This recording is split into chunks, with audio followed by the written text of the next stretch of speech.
Naku, excited pa naman ako kasi siyempre gusto kong magkaroon ng mas magandang video para sa inyo lahat. Kaya lang, bago ko ginawa yung video na 'to, nainis pa ako talaga sa guardia namin dito kasi meron kaming camera na nilagay sa labas ng bahay namin. Lalong-lalo na malapit sa door ng bahay namin para 'pag umuwi or umalis yung mga anak namin is nakikita namin talaga at meron kaming ebidensya kung anong oras umalis or umuwi sa bahay.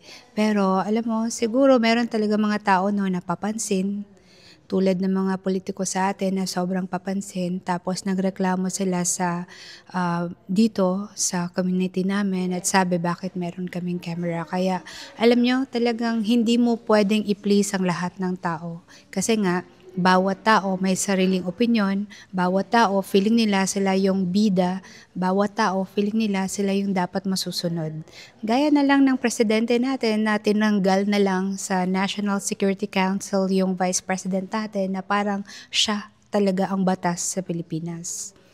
Alam nyo, dahil dito sa sitwasyon ng bansa natin, kaya talagang naisipan ko na magkaroon ng sariling Facebook. So you guys should try to check my Facebook. My Facebook is Chini Huang, Chini Huang, Huang. Meron din akong sariling Facebook page na Hello Phil Thai. At syempre, yung TikTok natin na Hello Phil Thai. Meron din akong X and thread na Hello Phil Thai din. Meron akong YouTube channel na Hello Phil Thai. And of course, meron din akong pinaka-importante po sa lahat na malaman po ninyo na lahat ng mga videos na napapanood po ninyo sa TikTok ay napopost din po sa aking alternate na YouTube channel na Filipina in Taiwan dyan.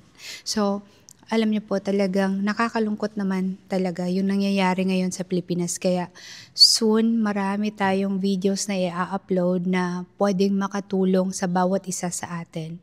So, pati yung mga loyalista, yung mga anti-Duterte, lahat po kayo welcome na mag-follow sa akin sa Facebook page na yon na Chini Huang. Kasi para, in that case, we can exchange sensible information at we can learn from each other. Maybe you can change my mind or I can change your mind. This is Jen from Hello Phil Thai. Happy New Year.